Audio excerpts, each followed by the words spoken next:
Simon opened his eyes and stretched, a habitual morning ritual. He had made it a rule to wake up early several years ago, turning it into a mandatory part of his daily routine. His life was governed by a set of unchanging rules. First, there was the obligatory morning exercise, not particularly strenuous or lengthy, but better than nothing. Second, a contrast shower. Although he hadn't yet mustered the courage to switch instantly from scalding hot to icy cold water, he tried his best and always felt invigorated afterward. Third, he made sure to have breakfast in a calm, unhurried manner, avoiding the rush of eating on the go. The meal had to consist of proper dishes and ingredients. After all, we are what we eat.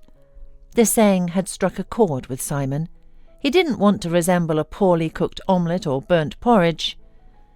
So he took his breakfast preparation seriously, especially now that he had to do it himself. After breakfast, he would return to the bathroom to wash up, shave meticulously, and brush his teeth thoroughly.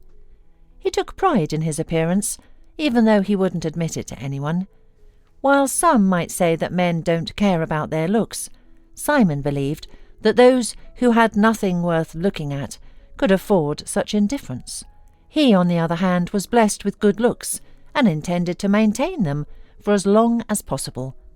Women, after all, spent a considerable amount of time enhancing their appearance, and no one considered it a waste of time. Yet if a man lingered in front of the mirror, he was often ridiculed and accused of lacking masculinity. Indeed, even Kelly, as he recalled, had been patient with his habit of lingering in the bathroom, even if she did giggle about it. And truthfully, he had never had any issues with breakfast back then, and truth be told, he had never tasted better pancakes than those she made. Catching himself reminiscing about her, he frowned in annoyance. He had promised himself to forget her after yesterday's events, but here he was, thinking about her again. Determined, Simon got up and began his morning routine, trying to convince himself that this day was no different from any other. For a while he succeeded, but soon he found himself irritably tossing a pan of overcooked eggs into the sink and sitting down on a stool. What was the point of pretending everything was fine? Nothing was fine. The forgotten exercise, the 2 nicks on his chin from shaving, the burnt omelette, and the sudden urge to smoke. All these were signs that something was amiss. He hadn't experienced any of this in a long time. Clearly his state of mind was far from normal. Had yesterday's events affected him so deeply? He listened to his inner self and gave a definitive answer. Yes. It had not only affected him, but also shocked, outraged and confused him, even frightening him a little. Yesterday had completely thrown him off balance. What made it even more surprising was that he hadn't anticipated such an outcome. When he called and arranged to meet her, he expected a different reaction. He thought Kelly might not be overjoyed, but at least she would respond reasonably. They would sit down, have a calm conversation, discuss everything, and make a sensible decision together. It hadn't been easy for him to take this step, to visit his ex-wife after 3 years of separation, and to say what he had said. He was even prepared to take some of the blame for their breakup and admit that he hadn't been entirely right. Yes, he was ready for a lot, and expected at least some understanding in return. But what did he get? Mockery and blatant, unmasked, cynical indifference. He was like a fool with a huge bouquet of roses that he had so carefully chosen in the store, trying not to think about the outrageous price, and desperately trying to remember what kind of flowers Kelly liked.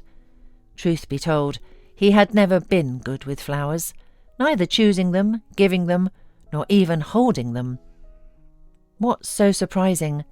How many normal men feel comfortable alone with a bouquet? She knew this well, watching his discomfort in the hallway, yet still she teased him. "Oh, Simon, are these for me? or do you have another date after me? Too bad if they're not for me. They're stunning." He should have kept quiet instead of blurting out, "Yes, these are for you, your favourite red roses." And she, the tease, batted her eyelashes and replied, "Well, thank you, especially since I've always preferred white chrysanthemums."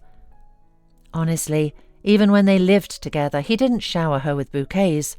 He gave them to her on special occasions, like birthdays or Mother's Day.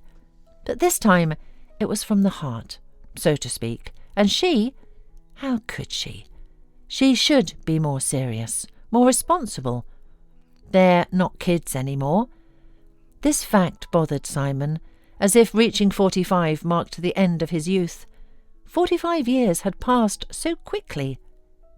Half his life, if he's optimistic about his future. Doesn't Kelly understand this? She's only 3 years younger than him. She's not a young girl anymore, to put it mildly. Although objectively she looks good. No, she looks great. Very great. Why lie to himself? Kelly looks stunning. Honestly, yesterday he was at a loss for words and just stood there, staring at her. When he was getting ready to meet her, he imagined his ex-wife, whom he hadn't seen in over 2 years, as having gained weight, like many women in their 40s. He thought she would have given up on her appearance, especially since Kelly never cared much for fashion or clothes. He expected her to be in some baggy tracksuit, her hair tied back with an elastic band. Maybe she'd make a bit of an effort since he was coming over. She could impress him, at least out of pride. But no matter how hard Kelly would try, she couldn't turn back time. And then the door opened, and there she was, a stunning brunette, with dark hair cascading to her shoulders in stylish waves. She looked at him with sparkling brown eyes and smiled. He was taken aback, feeling a flush of heat at the sight of her smile. She had always been slim, as long as he could remember, and she moved with an energy that never seemed to fade. Even after having 3 children, her figure remained unchanged. Everyone said she became more beautiful with each pregnancy. He never paid much attention to such comments. People say that to all women to be supportive. The worse a woman looks, the more compliments she gets, right? In any case, he never saw any particular beauty in his wife. Women rarely become more attractive with age, and Kelly always had an ordinary, unremarkable appearance, lacking brightness and originality.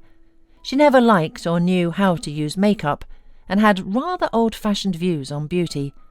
Even when they had money, and she could afford to improve her appearance, she refused to go to a plastic surgeon. She refused even to dye her hair, insisting she loved her natural dark hair colour. What's so great about that? She spent her life with plain black hair, like a raven. She lacked style, elegance and refinement, even after moving from the countryside 20 years ago. Over the years, he got used to her and stopped noticing it. Surprisingly, he couldn't even remember the length of her hair when they separated. Oh, where did her wrinkles go? He thought, looking at his stunning ex-wife. He remembered them well when they divorced. 3 distinct vertical wrinkles on her forehead between her eyebrows. She always joked rather foolishly that they were for each of her children, as if each had left a memento in the form of a wrinkle. It was a strange way to joke, instead of getting them smoothed out with an injection, as he had suggested many times. Ah, there they are, he thought to himself with relief, examining her face more closely. All her wrinkles are still there, and there are even new ones. Indeed, fine lines radiated from the corners of her eyes to her temples, and a telltale line had formed from the corner of her mouth downward. Yet strangely, they were barely noticeable, and did not detract from her appearance at all. And those legs, where had they come from? Long, shapely and beautifully accentuated by her slim jeans. Her entire figure was remarkably well proportioned, so much so that he suddenly thought, if only all 3 of our girls took after Kelly, that would be wonderful. In short, Before him stood an astonishingly beautiful woman who seemed far younger than her actual age, especially considering all the children and problems she had experienced. Admitting this surprising revelation to himself, he looked at the woman again from under his eyelashes. Strangely, she hadn't changed much. At least, she hadn't done anything drastic to her appearance. Yet the impression she made was astonishing. She bloomed like a May rose, as if forgetting that she had long passed her 40s. "Kelly, is that you?" he blurted out, astonished. Even now he got ashamed, recalling her response to his foolish question. "And who were you expecting? Listen, maybe I misunderstood something and you arranged to meet someone else here. If so, I'll quickly tidy up and leave, don't worry." And then the most outrageous part began, their conversation. He had thought through every word so carefully, meticulously choosing and arranging each phrase. He even found himself mouthing the words in public, rehearsing what he would say to her. To himself he seemed so reasonable, wise and calm. His words were noble, fair and self-critical, yet he had no intention of humbling himself before Kelly, begging for anything, or asking for forgiveness. After all, what old scores could there be between people who had lived together for 15 years and had 3 grown daughters? "Kelly, you know, I've been thinking a lot about us," he began solemnly and meaningfully. "And I think that 3 years ago we made a mistake. You see? That decision to separate was wrong." "We made a mistake. Our decision," she echoed in surprise. "But you left me, kindly leaving me with the girls, debts and your sick mother and aunt. Do you really think that was my decision? And what do you mean by us now?" "Kelly, you know what I mean. Why are you nitpicking at words? I'm not talking about details, but in general." Simon felt the conversation veering off course. And why was she oversimplifying everything, blaming him? In reality, it had all been much more complex and tangled. "Kelly, I'm talking about us, about our feelings. You see? Yes, of course, I'm also to blame, but I've realised it all. And I think we need to stop looking for someone else to blame and just—" He looked up and suddenly stopped mid-sentence. Kelly was looking at him intently, but her eyes were laughing, and it wasn't a kind, modest, forgiving laugh suitable for a woman in this situation. It was a clear, malicious and mocking laughter. She was laughing at him. All his carefully chosen, thought-out and measured words and phrases were utterly useless. Kelly simply refused to listen to him, laughing and interrupting his solemn speech. "Simon, you're a clever one. You say all the right things, but it's too late. I'm no longer interested in any of this, you see?" "Not even a tiny bit. Let me explain it to you somehow. Remember when the girls were little? They would line up chairs, play train, and shout to each other. 'Dear passenger, you're late. Your train has left.' Well, Simon, your train has left too, a long time ago. So long ago that they've even removed the tracks." There was no point in continuing the conversation with this insensitive, unresponsive and, as it turned out, rather cruel woman, and Simon, trying to maintain his composure and keep his lips from trembling, looked at his ex-wife and sighed deeply. "Well, Kelly, I must admit I'm disappointed. Honestly, I expected a different reception. But it seems that over the years you've become more cruel and heartless. So be it." Truthfully, until the very end, he hoped that Kelly would suddenly shudder, sniffle and rush to him, saying, "Simon, dear, sweetheart, forgive me. I don't know what came over me. Of course, I'm happy you're back.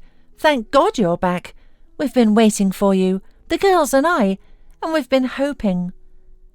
But what actually happened was quite different. Kelly paused for a moment, as if also realising the significance of the moment, and then delivered her parting words. "Simon, don't be offended, okay? As they say, to each his own. You cooked up this mess yourself. Now you have to eat it with a full spoon. That was particularly harsh. Only Kelly could remind him so sarcastically of his first and almost forgotten profession, although, if his life continues as it is, he might have to remember his plumbing skills and deal with sewage again. He left his former apartment, stiff as a board, went downstairs and headed to the bus stop. She's probably watching him now and laughing. Thank God none of the girls were home. Later he wandered aimlessly around his tiny room, trying to distract himself, but neither TV nor a magazine nor even a cigarette helped. All he could see was Kelly, infuriatingly beautiful and equally infuriatingly cheerful. He heard her silly and cruel words about the missed train, the mess he'd made, and the spoon he now had to eat it with. It seemed Kelly hadn't lost her village mannerisms and expressions.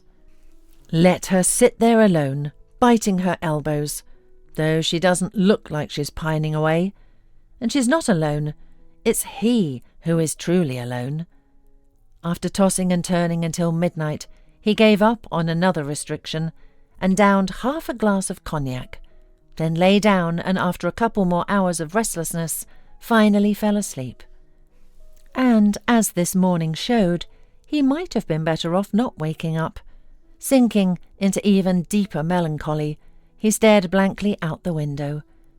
If Simon had the superpower to see through space and walls and observe the one he was constantly thinking about, he would have been incredibly surprised. He would have seen her smiling, skipping around the apartment like a young girl, and occasionally bursting into utterly carefree laughter. Then Kelly would approach the mirror, look at her reflection and tap her forehead, still wearing that infuriating, light-hearted smile. In short, he would have noticed that she was content and inappropriately cheerful, especially considering their meeting the day before, a meeting between two former spouses who had been married for nearly 15 years. Yes, it had been 3 years since their separation, but is that enough time to forget everything and stop valuing all the good times they had? She really is an astonishingly heartless woman. Instead of being upset and thinking about what happened, she's practically dancing on one foot, singing loudly, despite never having a good voice, and even decided out of the blue to go buy new shoes. And then, perhaps he would have been even more confused. But since people can't see through distances, Simon sat alone with his thoughts, feeling a growing resentment toward this cruel, heartless, irresponsible woman who had simply disregarded his feelings and emotions. And one question kept pounding in his head, like a persistent woodpecker in a tree hollow. Why is she doing this to me? Why? Simon Alford was born into a small family that others, without much originality, called a matriarchy. In a small apartment lived 2 sisters, Teresa and Meredith, and their mother Harriet. The girl's father had died long ago from complications of a simple infection, and Harriet, widowed young, raised 2 girls alone, bitterly rejoicing that they were not boys. After all, dealing with 2 boys without a man in the family would have been, as she thought, beyond her capabilities. Harriet somehow managed to raise her daughters on her own, giving them health, education, and the guidelines in life. However, something must have been wrong with her upbringing, because neither Teresa nor Meredith found true happiness. The elder, Teresa, got married, stayed there for a while, and then, completely disillusioned, returned to her mother. She tucked away her management degree, ambitions, and hopes for a better future in the far corner of a cabinet and, without much thought, took a job as a salesperson in a clothes store. Meredith was much prettier and more cheerful than her sister, and their mother genuinely hoped that Meredith's life would turn out better than Teresa's. At first everything seemed to be going well. She enrolled in college, and in the middle of her studies she began a relationship with a classmate. This friendship grew so strong that Harriet, seeing her daughter return late from a date, decided to have a serious talk with her. "Meredith, I'm sorry to pry into your personal life, but are you sure your relationship with Alex is safe?" she asked. "Mum?" Meredith seemed shocked by her mother's tactlessness.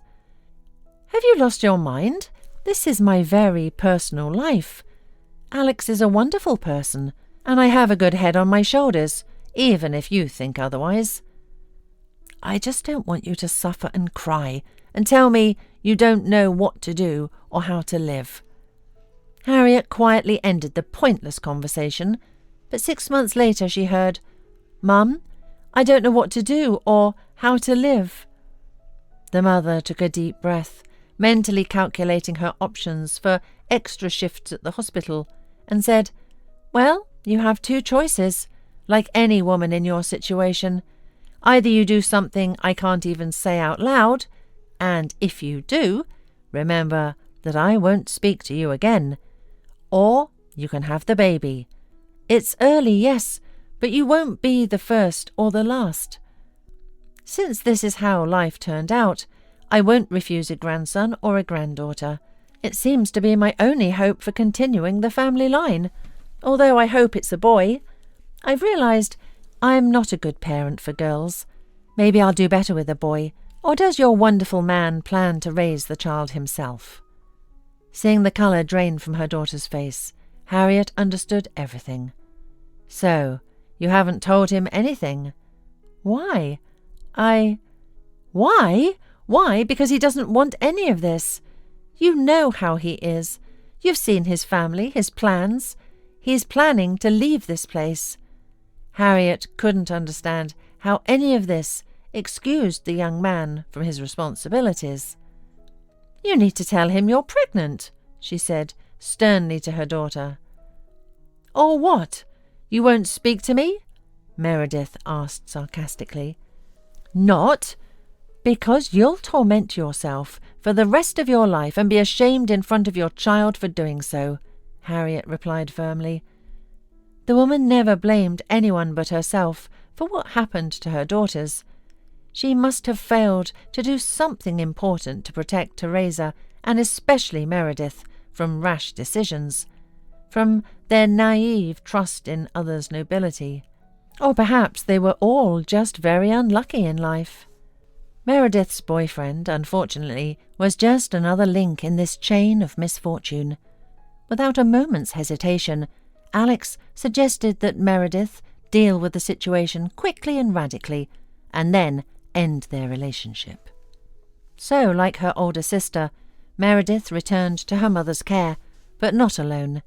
In due time she gave birth to a baby boy who, as if the heavens had finally heard Harriet's pleas, was born healthy and strong. "Thank God!" Harriet exclaimed, looking at the loudly crying, red-faced and healthy-looking baby boy. "At least there's a man in the house now."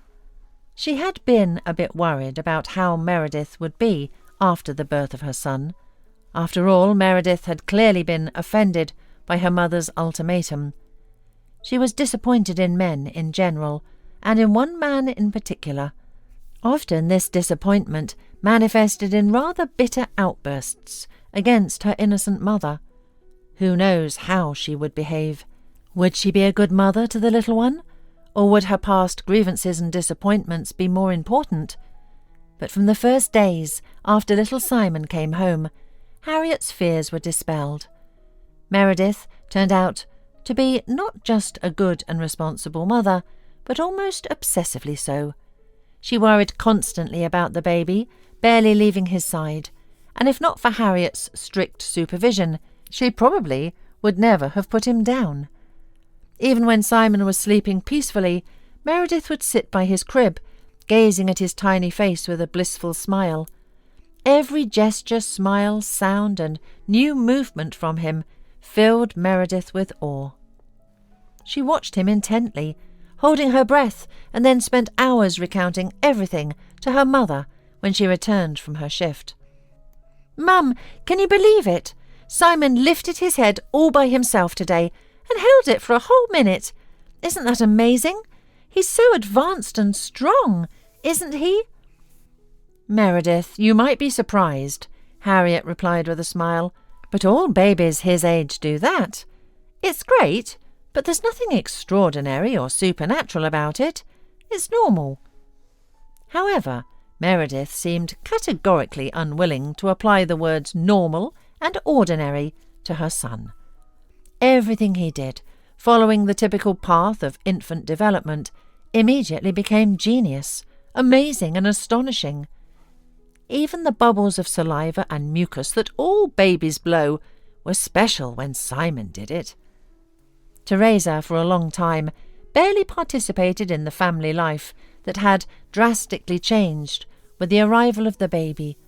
She occasionally performed some minor tasks with a rather indifferent attitude, seemingly uninterested in the boy, treating him like a new piece of furniture. Teresa's heart has really hardened, Harriet thought bitterly. But one day, as she opened the front door, she heard, "Well, who do we have here looking so cute?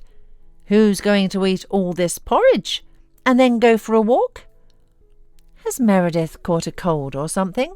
Her voice sounds strange, Harriet wondered.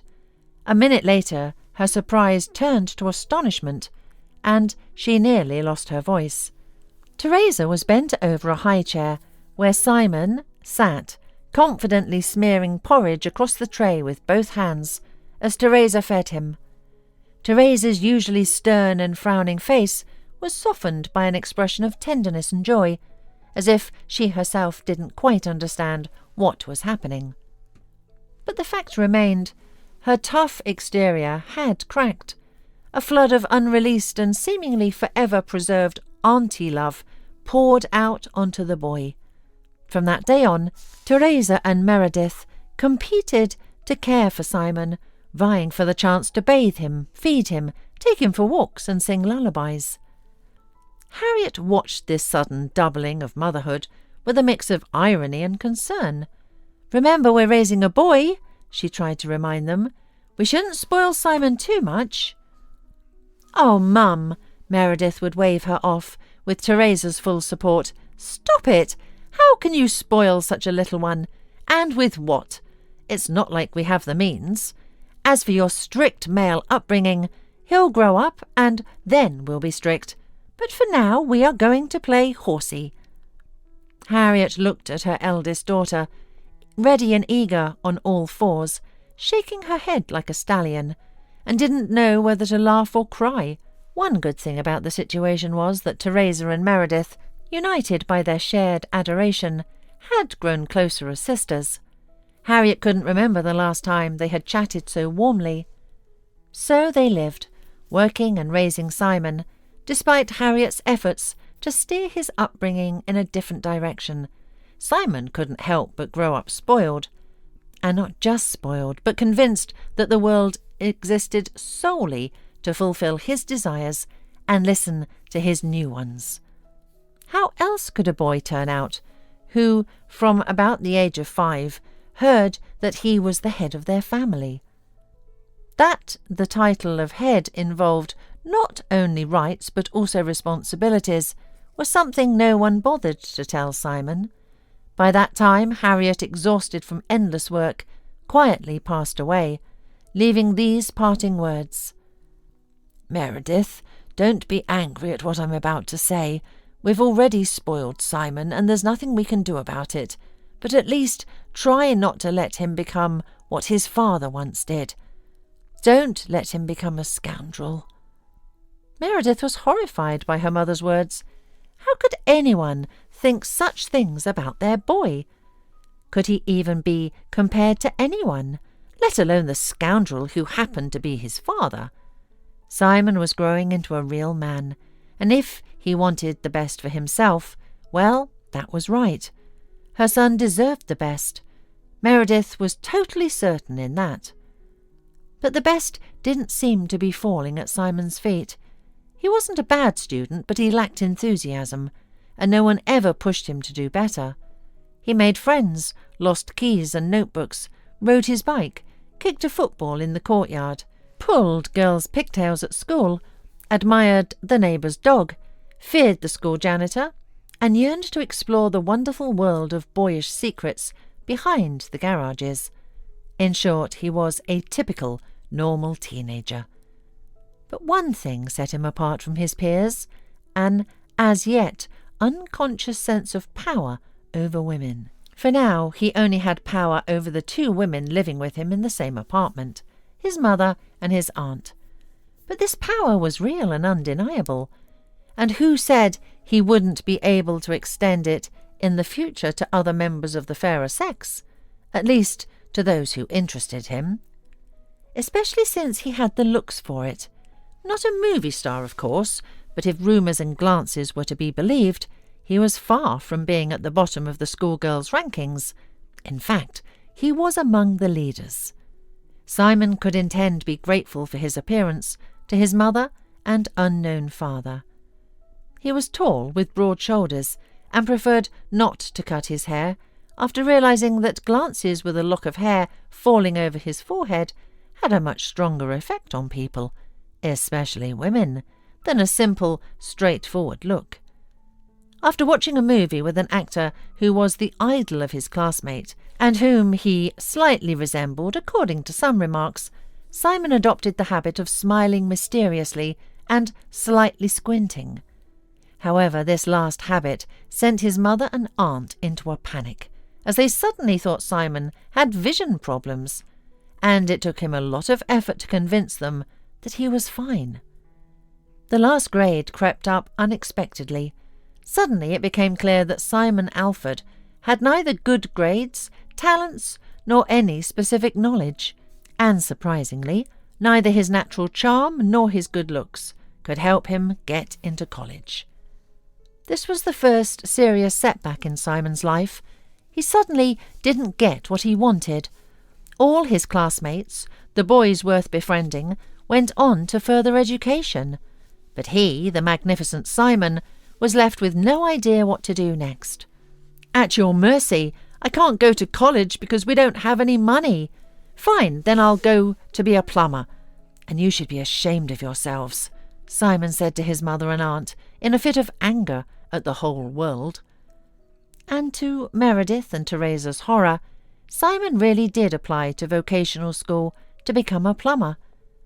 "Simon," Meredith pleaded, "but it's so dirty and smelly." "It doesn't just smell, it stinks," Simon replied grimly. "Well, if there's no money for a clean and prestigious education, then I'll learn where it's free and dirty." Speaking gloomily about the hardships of his future profession, Simon was being quite deceitful. His choice was difficult, but not entirely selfless. In reality, despite its aroma, the profession of a plumber held many promising prospects for Simon, as hard as it was for Teresa and Meredith to believe. And the main proof of this was their neighbour Todd, the plumber. He was a cheerful, kind-hearted man who, having no children of his own, welcomed the neighbourhood kids with kind words and life advice. And most importantly, he seemed to have money. Maybe not a lot, not a fortune, but real money. At least in his spare time, which he had plenty of, Todd wore great sneakers, brand-name sportswear, drank expensive beer without worrying about the time, and most surprisingly, drove a nice car that seemed luxurious to the inexperienced Simon. And Simon thought, why not? Todd also confirmed the rightness of his choice, patting him on the shoulder and saying, "That's right, go study. Although in our line of work brains aren't the most important thing.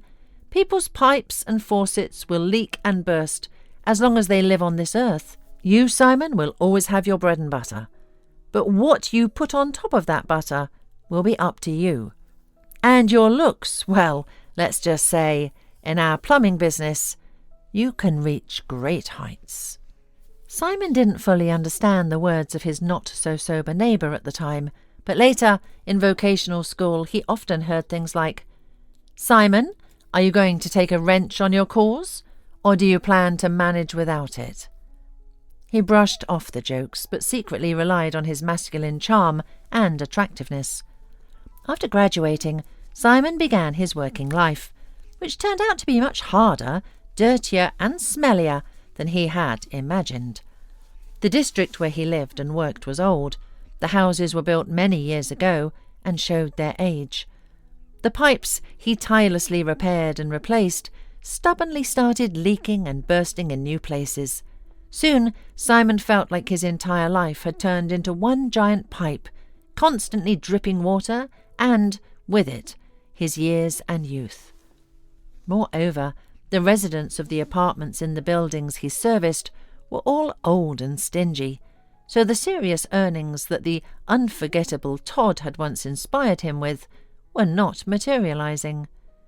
"Simon, maybe you should leave this awful job," his mother would ask plaintively, carefully picking up the dirty overalls he had tossed on the floor.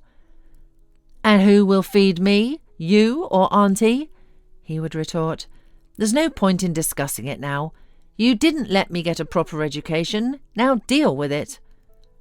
After such exchanges, his mother would feel guilty and fall silent for a long time. Simon would lie down on the old sofa and thoroughly pity himself. Life was clearly taking him in the wrong direction, and he lacked the desire, strength and skill to turn it around. He didn't want to go on that particular call. He had been to the apartment where water was gushing from the pipes many times before, and the annoying old lady who lived there couldn't understand that his patches on the rusty pipes were as useful as a bandage on a corpse. She demanded a replacement but refused to pay for it. In short, he already hated his upcoming visit to the tiresome apartment. With an expression of regret and fatigue, he rang the doorbell and froze in astonishment. Instead of the familiar, perpetually disgusted face that resembled a baked apple, a young girl's face greeted him with an open smile. The girl was grinning as if she had come not to fix an old smelly rusty pipe, but to give her an incredible gift, starting with a bouquet of fresh flowers, which he was supposedly holding instead of his old, greasy, shapeless tool bag. "Oh, hello," the girl said with suspicious enthusiasm. "And who are you?" "The groom," Simon muttered, slightly annoyed. The girl burst into laughter, loud and genuine, as if he had said something incredibly funny and witty. "What a silly girl you are. Why are you laughing?" Simon thought to himself, still irritated. "Don't mind me," the girl waved her hand, wiping away tears of laughter. "It's just that I was told there's a superstition. If the first person you meet in a new place is a man, it brings good luck. And here you are, not just any man, but a groom." "Oh, I don't know. Usually a plumber means trouble," Simon unexpectedly joked. He suddenly wanted the girl to stay and keep laughing. As he pondered these strange feelings, his old acquaintance, the apartment owner, rushed out of the bathroom. "Look at him! Water's gushing out and he's flirting with a girl. And you, Kelly, don't distract the man. Let Simon get to work." That's how, with any effort, they met.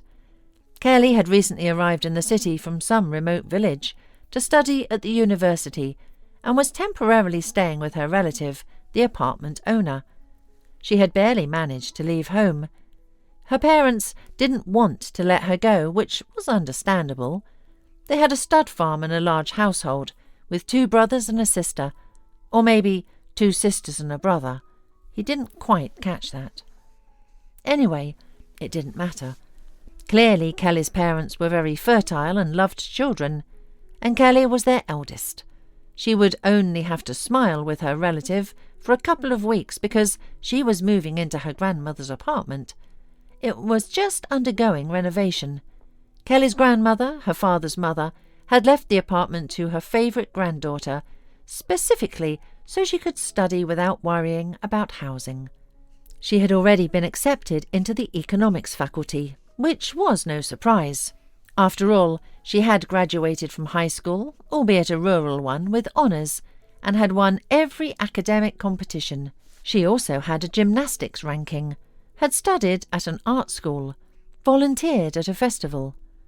The only thing she couldn't do was sing. She had neither the voice nor the ear for it. It was a shame because sometimes she felt an overwhelming urge to sing, but she sang anyway, even though her father laughed at her, and Alf, their spaniel, always joined in with his howling. To his amazement, Simon knew all of this by the time he finished fixing the pipes. He couldn't recall if he had asked any questions, or if the information had just flowed out of the girl like water from his hated pipes, but as he left the apartment, he realised they were no longer strangers. As they said goodbye, he found himself saying something he had never said before. "Listen, maybe we could go out sometime? Just the two of us. Tomorrow, for example. I could show you around the city." He braced himself for her response, expecting her to say, "No way, you're just a sewer leech," or something along those lines. Or maybe she would just smile politely and say, "No, I'm sorry, I completely forgot. I have so much to do tomorrow, and the day after I'm leaving, and besides, I can find someone more decent to show me around the city." But instead, the girl looked up at him with her big grey eyes and a wide smile. "Oh, are you serious? That would be great. Thank you, I'd love to." Later, back at home, he thought about what had happened. Why should he be interested in some village girl, even if she did have her own apartment? She was simple, naive, and had managed to tell him her entire life story in just 10 minutes. And she dressed plainly. In short, there was nothing special about her. And then he imagined Kelly again, petite, slender, and so well-proportioned that it didn't matter what she wore. He pictured her face with her lips with a smile on them, her dark hair and grey eyes. In principle, yes, there was nothing special about her either, but he couldn't help but smile, and he eagerly watched the clock, willing the hands to move faster, so that this now unnecessary day would end and tomorrow would come. They met, and once again he was filled with an inexplicable sense of joy and excitement, as if Kelly was radiating invisible rays of happiness. He noticed again that she wasn't a classic beauty and didn't wear much makeup, although it seemed she had put on some gloss on her lips. Yes, it was pleasant to look at her, but even more pleasant was the feeling of her attentive and admiring gaze on him. No one had looked at him like that in a long time. He felt young and eager, ready to live, to do something, to move forward, and finally show the world that Simon Alford was. "Why don't you continue your studies?" she asked him on their second or third meeting. "These days you can't get anywhere without a good education." "Oh, I'm sorry," she added quickly. "I didn't mean to offend you." "You didn't offend me," Simon lied, feeling a pang of resentment. "I know I can't spend my whole life messing around with pipes." "Oh, don't say that," she protested. "You do important work. People can't live without you. You're more useful than most specialists with diplomas. Just look at my relative," Kelly laughed. "She can't go a day without mentioning you." Saying this, Kelly quickly turned serious again, or as serious as she could be. "It's just that I don't think you're pleased with it. You want something more, don't you?" "Well, yes," he admitted. "I'd like to go to college, maybe study engineering, but I can't. I'm terrible at algebra and physics, and besides, I hate studying. To be honest, I'd like to start my own business. I have this great idea." A minute later, he was enthusiastically explaining his grand plan for a company that would provide all necessary household and repair services. "That's amazing," Kelly exclaimed. "But you'd need a lot of money for that." "That's amazing," Kelly exclaimed. "But you need a lot of money for that," Simon argued. "Oh, you should never stop dreaming," she smiled. "Don't forget your dreams and desires, and they will come true." Never in his life had Simon felt so confident as he did with Kelly. For the first time he felt like a real man, not just pretending to be one. She looked at him with respect and even admiration. Soon Kelly moved into her apartment, started university and began seeing Simon. His mother liked her immediately and wholeheartedly. "She's a wonderful girl, simply amazing," she said, her eyes shining. Simon was taken aback by such a quick conclusion. Knowing his mother and her pathological attachment to him, he expected jealousy, criticism and nitpicking, all the things that stories about mother-in-laws and daughter-in-law warn about. But it turned out quite the opposite, probably because he, Simon, couldn't have chosen an unworthy girl. Most likely that was it. Indeed, it wasn't about Kelly being so wonderful. 6 months later they got married. Simon was overwhelmed by meeting Kelly's large and boisterous family, who nearly trampled his mother and Aunt Teresa in their joy at the wedding. The only thing that reconciled him to this invasion was that Kelly's father had brought them a substantial sum of money and a brand-new car as a gift. Despite her rural background, Kelly turned out to be an exceptionally brilliant student. She graduated from university early and, having tossed her naturally read diploma aside, sat down across from Simon. "Well, shall we make your dreams come true?" she declared. "What dreams?" he asked, startled. "You know, the firm, the services, remember? Look, I've already drawn up a business plan. I've worked out the budget, made estimates for the client base. By the way, there are several housing that need exactly these services. Here are all the phone numbers. Of course, we'll need money, but we can borrow from my family at a reasonable rate. Anyway, I'll handle the finances and accounting. I've also found a lawyer. You just need to put together a team." Simon looked at Kelly in alarm. "Wait, Kelly, not so fast. We need to think this through." "It's not too fast. And besides, we need to hurry up and make some money because... She suddenly stumbled, which was unlike her. "Why?" he asked, looking up at her. "Because we're going to have a baby soon," Kelly smiled. Simon didn't even notice when they had a little girl. Their life didn't change much, although he had been told that his wife should become slower and calmer during this period. But Kelly seemed to defy all the rules, and she gave birth to her first daughter almost without taking a break from her work. Somewhere between financial reports and rushed visits to the hospital to see her suddenly ill mother-in-law. Surprisingly, the business was going well. Over a few years, they assembled a strong team of craftsmen. The repair and installation services they provided were quick and high quality. They offered full guarantees on their work, and if any problems arose, everything was fixed instantly, without questions or complaints. They started making good money, then serious money, which allowed them to move to a larger apartment. "Well, that's good, because we need more space," Kelly declared. "Why?" Simon asked, feeling a sense of déjà vu. "Because we're having a second child," she announced. A few months later, their second daughter was born. Kelly didn't slow down in her work, affairs, relationships, or, as it turned out, childbearing. When the eldest daughter turned 5, she suddenly looked down and, uncharacteristically shy, glanced at her husband. "So," he shuddered, "do we need a bigger apartment again?" "Well, yes," she nodded. "Kelly, 3 is too many," Simon exclaimed in fear. "Oh, come on, Simon. 3? That's just 1 more than 2. And besides..." Kelly had fully recovered and laughed in her usual style. "I promise you, this is the last child and the last apartment. Then we'll build a house." The third baby was also a girl.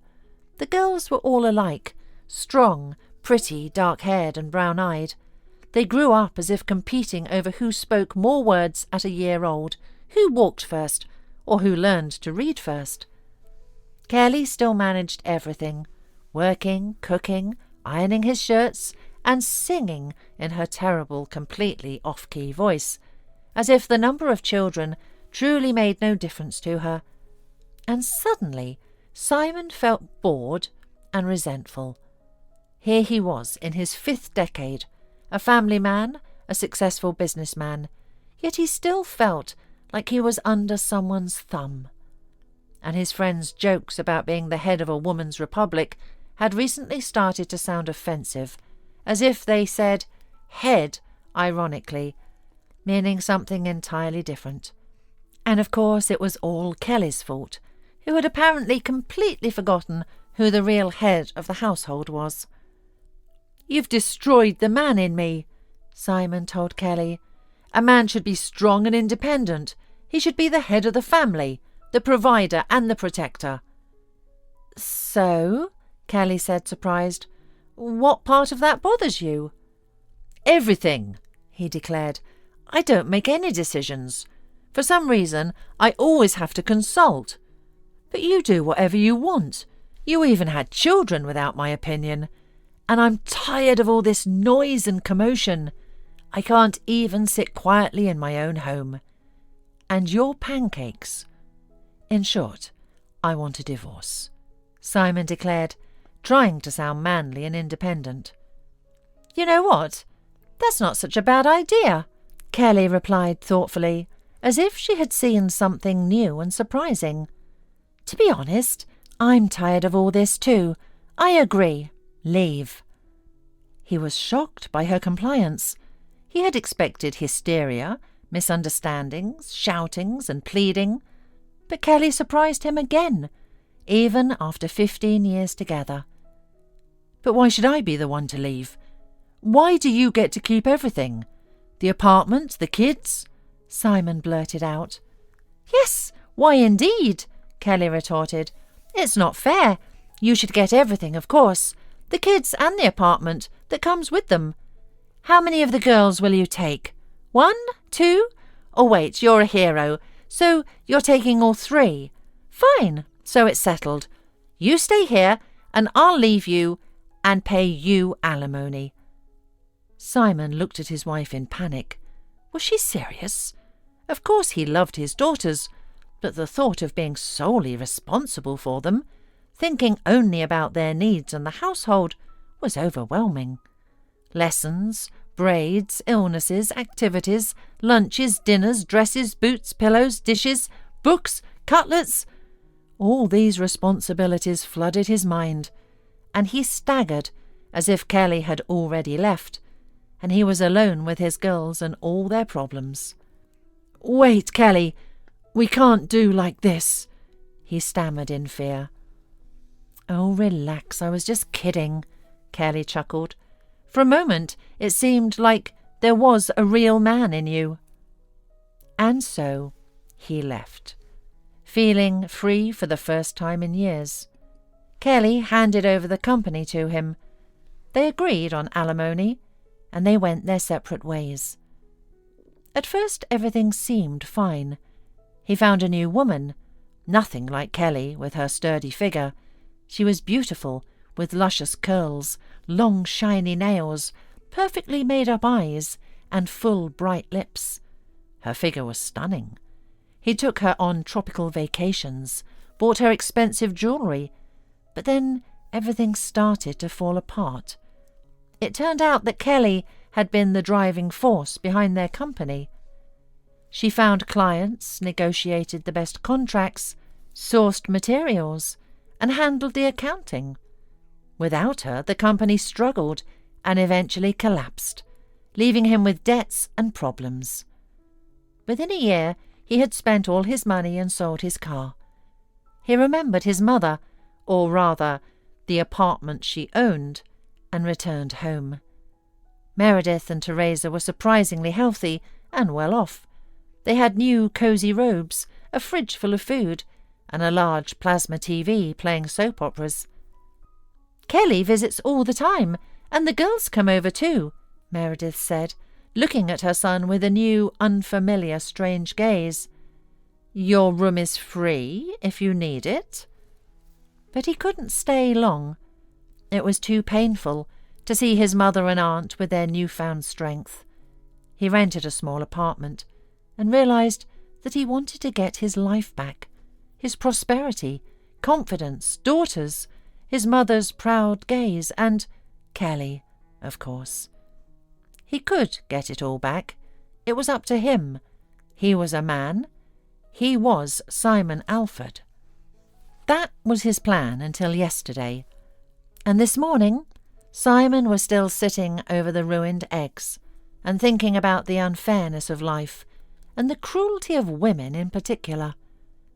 "Your train has left," he remembered Kelly's words. She was his wife, the mother of his children. But how could she do this to him? How? The cheerful screams of the girls, the smell of fresh pancakes, and his mother's voice calling him "dear," echoed in his mind. But it was just a mirage.